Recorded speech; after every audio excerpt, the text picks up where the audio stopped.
माँ बाप की मौत के बाद एक मधुश्री नाम की लड़की अकेली रह जाती है घर में। ना उसका कोई भाई था, ना उसका कोई और चाचा ताऊ था।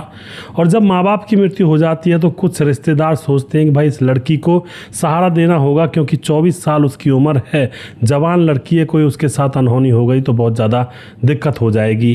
तो अब एक रिश्तेदार उसको अपने साथ घर ले जाता है, कुछ महीने अपने पास रखता है, कोई दिक्कत नहीं होती है। मगर दोस्तों कुछ महीने के बाद वह लड़की वहाँ से गायब हो जाती है। और जैसे वह लड़की गायब होती है तो अजीब सी बात ये थी कि उस रिश्तेदार ने कोई 1 महीने तक थाने में रिपोर्ट ही दर्ज नहीं करवाई थी। और फिर दोस्तों पुलिस को 5 महीने के बाद उस मधुश्री नाम की 24 साल की लड़की का कंकाल मिलता है। और जब अपराधी की खोज की जाती है और अपराधी मिलता है तो दोस्तों अपराधी को जब पकड़ा जाता है तो सभी के होश उड़ जाते हैं और सोचते हैं कि क्या यह अपराधी है।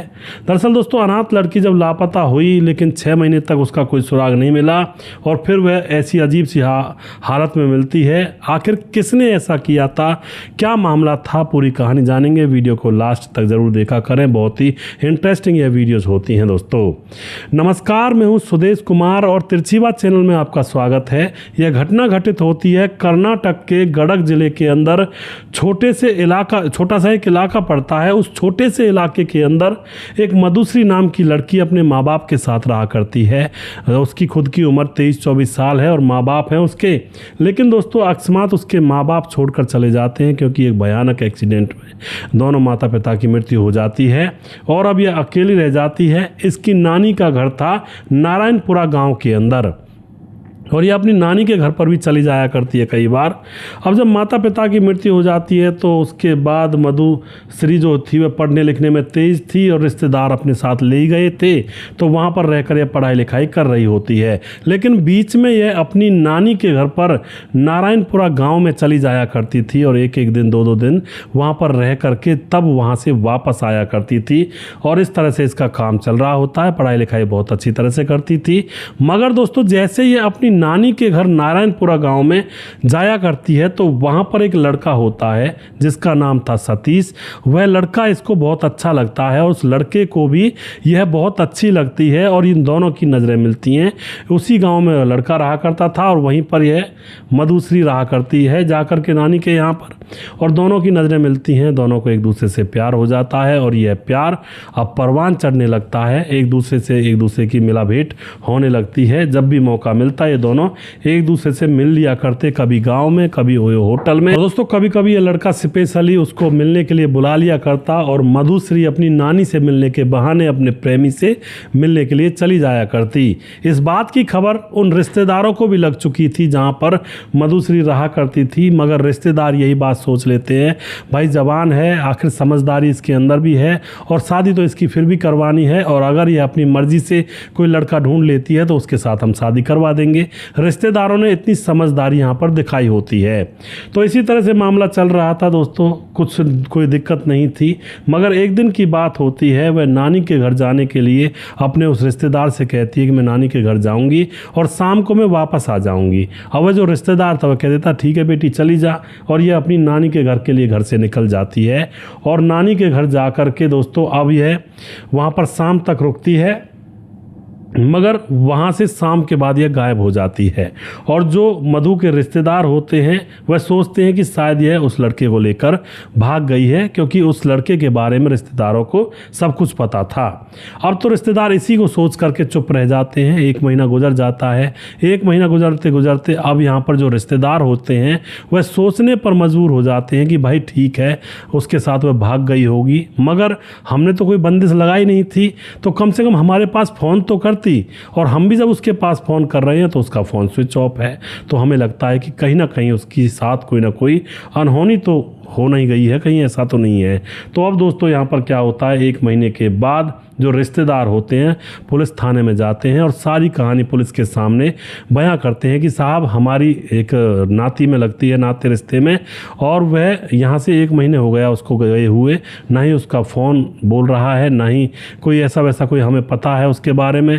और हम तो यही सोच रहे थे कि अपने प्रेमी के साथ भाग गई होगी, क्योंकि वह किसी से प्यार करती थी। अब दोस्तों यहाँ पर पुलिस एफआईआर दर्ज करती है और यह भी कहते हैं रिश्तेदार की वो अपने नानी के घर गई थी। तो अब पुलिस रिश्तेदारी मतलब पुलिस अब एफआईआर दर्ज करने के बाद पूछताछ करती है। तो यहाँ पर वह प्रॉपर बताते हैं कि 16 दिसंबर 2024 को नानी के घर नारायणपुरा गांव में गई थी। अब तो पुलिस नानी के यहाँ पर जाते हैं, नानी पे यहाँ पर जाकर पूछताछ करते हैं। तो नानी बताती है कि भैया हमारे यहाँ से 16 दिसंबर को ही वह शाम को यहाँ से निकल जाती है, वापस चली जाती है। हाँ वह आई ज़रूर थी लेकिन उसके बाद हमें पता नहीं वह कहाँ चली गई। अब तो यह लड़की गायब हुई थी, लेकिन अब गायब तो हुई थी लेकिन अब कहाँ से ढूंढें उसको कोई अता पता नहीं। अब जो पुलिस होती है मधुश्री की कॉल डिटेल्स निकालने लगती है, क्योंकि कुछ ना कुछ रिश्तेदारों ने भी क्लू दिया था कि वह किसी लड़के से प्यार करती थी, बात करती थी फ़ोन पर। तो जब कॉल डिटेल्स निकाली जाती है तो उसकी बातें सतीश नाम के लड़के से, जो कि उसकी नानी के गांव में रहा करता था नारायणपुरा के अंदर। अब पुलिस को पता लग जाता है कि हाँ इसका अफेयर चल रहा था सतीश के साथ। और उसके बाद सतीश से पूछताछ करती है पुलिस जाकर के। तो वह सतीश बताता है कि हाँ जी मेरे पास मुलाकात करने के लिए आया करती थी, मैं झूठ नहीं बोलूँगा, मेरे पास वो आई थी, लेकिन शाम को ही मैंने उसको बस स्टैंड पर ले जा कर के छोड़ दिया था, उसको बस में बिठाकर उसके घर के लिए रवाना कर दिया था। अब यह बात वह सतीश जो आशिक था इसका वो बताता है पुलिस को। तो अब पुलिस जो होती है अपनी आगे की कार्रवाई करती है, लेकिन कहीं भी कोई ऐसा वैसा क्लू पुलिस को नहीं मिलता है। इसी तरह से 5 महीने बीत जाते हैं, क्योंकि दोस्तों 5 महीने इसलिए बीत गए थे क्योंकि पुलिस ज़्यादा कार्रवाई उसके ऊपर करती नहीं है। 5 महीने गुजर जाते हैं तो पुलिस ने अब उसकी मोबाइल की लोकेशन देखी। तो यहाँ पर दोस्तों मधुश्री की और सतीश की लोकेशन देर रात तक एक जगह पर ही एक साथ ही थी। अब ये जो लोकेशन 5 महीने बाद देखी जा रही है, यह उसी टाइम भी देखी जा सकती थी, केस पहले भी सुलझाया जा सकता था, मगर यहाँ पर कई बार पुलिस डिपार्टमेंट की गलती होती है।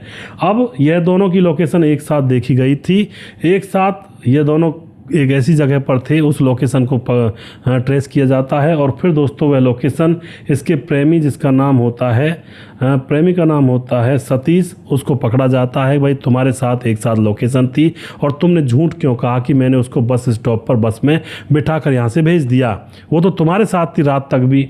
अब सतीश की अच्छी तरह से खातिरदारी की जाती है। तो सतीश अब पूरा राज पुलिस के सामने खोलने लगता है। सतीश बताता है साहब मैं आपको असलियत बताता हूँ, मधुश्री और मेरा अफेयर चला हुआ था कई सालों से, हम दोनों बेइंतहा प्यार करते थे, एक दूसरे के लिए जान देते थे।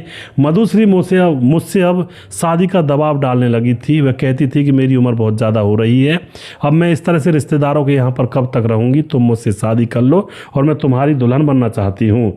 मगर दोस्तों यहाँ पर यह लड़का बताता है कि मैं तो बस इसके साथ टाइम पास कर रहा था, झूठे प्यार के वादे कर रहा था जिससे ये मेरे साथ बनी रहे, प्यार भला कौन करेगा ऐसे। और उसके बाद वह सोचता है कि मैं इससे शादी कैसे कर सकता हूँ, मैं तो सिर्फ इससे टाइम पास कर रहा हूँ। तो अब यह उस लड़की से मना तो नहीं कर पाता, उसको टालता रहता है और महीनों तक उसको ऐसे ही टालता रहता है। लेकिन यह लड़की भी बहुत ज़्यादा पक्की थी अपने इरादे की, वह भी महीनों तक लगातार उसके ऊपर शादी का दबाव डालती रहती है सतीश के ऊपर।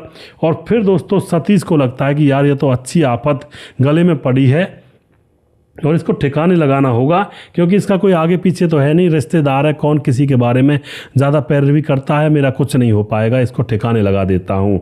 और फिर दोस्तों प्लानिंग के तहत 16 दिसंबर को इसने अपनी प्रेमिका जिसका नाम मधुश्री है उसको मिलने के लिए बुलाया कि या तो मान गई तो ठीक है, नहीं तो इसका काम तमाम आज कर ही दूंगा। मिलने के लिए बुलाया और पहले तो इन दोनों के बीच में रिश्ता बनता है, संबंध बनते हैं। और संबंध बनने के बाद जब दोनों एक दूसरे की बाहों में थे तो एकदम से मधुश्री से यह कहता है, मधुश्री तुम क्या सच में शादी करना चाहती हो, ऐसा नहीं हो सकता कि शादी ना करें, ऐसे काम चलता रहे। लेकिन मधुश्री एकदम कहती है तुम पागल तो नहीं हो गए हो, मैंने तुमसे प्यार शादी करने के लिए किया है कि मेरा घर बस जाएगा, मुझे एक जीवन साथी मिल जाएगा, और तुम मेरे साथ टाइम पास कर रही हो, तुम्हें शर्म नहीं आ रही, तुम मुझसे शादी करने के लिए हामी भरी नहीं रहे हो, कई महीने हो गए हैं। इस बात को लेकर के अब वह कहता है कि नहीं मुझे तुमसे शादी नहीं करनी और तुम ऐसा करो कोई और लड़का देख लो। अब जो मधुश्री होती है उसको बहुत गुस्सा आ जाता है और एकदम से उसके ऊपर झपट कर पड़ती है, लेकिन वह पहले से ही बैठा हुआ था तैयार। और उसके बाद दोस्तों वह जो सतीश होता है तैयार बैठा हुआ था, उसकी गर्दन दबा देता है और उसके प्राण पखेरु उड़ जाते हैं। और जब उसकी मृत्यु हो जाती है तो अभी तक ज़्यादा अंधेरा नहीं हुआ था। वह नानी के यहाँ कहकर आ गई थी कि मैं जा रही हूँ, लेकिन वह अपने प्रेमी के पास मिलने के लिए चली गई थी। वह ऐसा किया करती थी जैसे सुबह सुबह नानी के घर गई, या तो आते वक्त नानी के घर पहुँचने से पहले प्रेमी के साथ किसी ओयो में मिल लिया करती, या फिर नानी के पास अगर पहुँच गई है तो पूरा दिन नानी के पास रहने के बाद फिर नानी से कहा करती, नानी अब मैं जा रही हूँ, और फिर उसके बाद अपने प्रेमी सतीश की बाहों में झूला झूल कर 1 घंटे के बाद अपने गाँव की तरफ रवाना हुआ करती। अब ऐसा ही मौका इसने आज किया था। नानी से कहकर आ गई थी मैं गाँव जा रही हूँ, घर जा रही हूँ, लेकिन यहाँ पर ये अपने प्रेमी की बाहों में थी और इन दोनों के बीच में तगड़ा झगड़ा हो गया था शादी ना करने को। और फिर इसका प्रेमी गला दबाकर इसकी हत्या कर देता है। और फिर अभी तक रात नहीं हुई थी, रात का इंतजार करता है। रात के इंतजार होने के बाद गांव के बाहर एक पेड़ के नीचे गड्ढा खोदता है हल्का सा, और उसमें अपनी प्रेमिका को दफन कर देता है और उसके फ़ोन की सिम निकाल कर तोड़कर उसको अपने घर ले आता है, उसको अपने घर रख लेता है।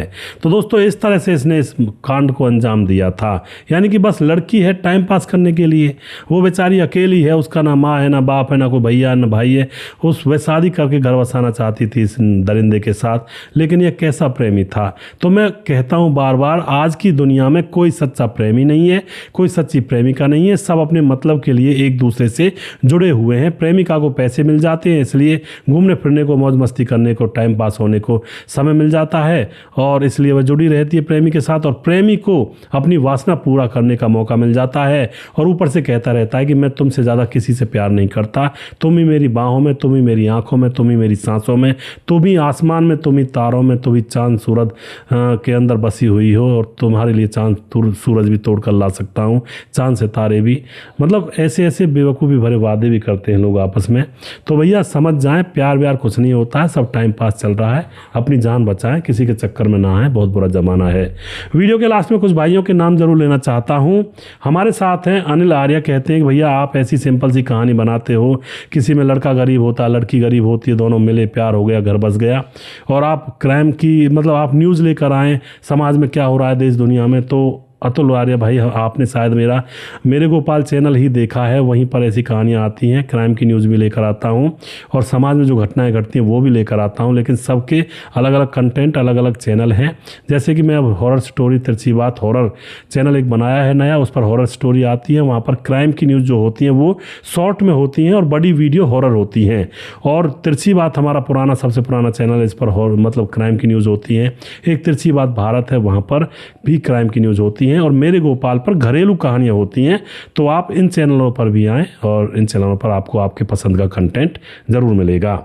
हमारे साथ है गणेश सोनी, कमेंट करते हैं, उसके बाद शरद कुमार कमेंट करते हैं, सद्दाम अंसारी भिवांडी से कमेंट करते हैं, रजत सैनी कमेंट करते हैं, दिलीप कुमार है, ताराचंद शर्मा कमेंट करते हैं, बहुत सुंदर स्टोरी, ललित सिंह कमेंट करते हैं, मुकेश कुमार यूपी 83 से, दिलीप कुमार हैं, देवेंद्र कुमार फरीदाबाद से, धीरज बनवा लगातार कमेंट करते हैं, समाधान पाटिल जलगांव महाराज से लगातार कमेंट करते हैं, हमारे साथ बने रहते हैं, राम गोसाई रवि लगातार कमेंट करते हैं, सूरज डीओ फिजी से कमेंट करते हैं, और उसके बाद मनोज श्रीवास्तव जी लगातार हमारे साथ बने रहते हैं, बिहार जो कि गोपालगंज बिहार 28 वार्ड नंबर 23 से कमेंट करते हैं, बहुत बहुत धन्यवाद करता हूँ मनोज श्रीवास्तव जी का। ताजी लोमान हमारी बहन लगातार हमारे साथ कमेंट करती हैं, बहुत बहुत धन्यवाद करते हैं जी। उसके बाद हमारे साथ खेमराज भाटी गुज्जर चिट्ठी जीबी नगर यूपी 16 से लगातार कमेंट करते हैं, और वनराज नामदेव कोहली लगातार कमेंट करते हैं, राम मोहम्मद यासीन लाहौर पाकिस्तान से कमेंट करते हैं, राधेश्याम शर्मा सिरसी जयपुर राजस्थान से, राजकिशोर चौरसिया महाबलेश्वर महाराज से, छगनदास खारडाबाद राजस्थान से, दूरीधर में लगातार कमेंट करते हैं, और सुशील चौधरी हमारे भी लगातार कमेंट करते हैं। अभी भी किसी भाई का नाम रह गया हो तो उस भाई का नाम अगले वीडियो में जरूर लूंगा। अगला वीडियो बहुत जल्दी फिर से लेकर आऊंगा, तब तक आप खुश रहें, सावधान रहें। जय हिंद, जय भारत।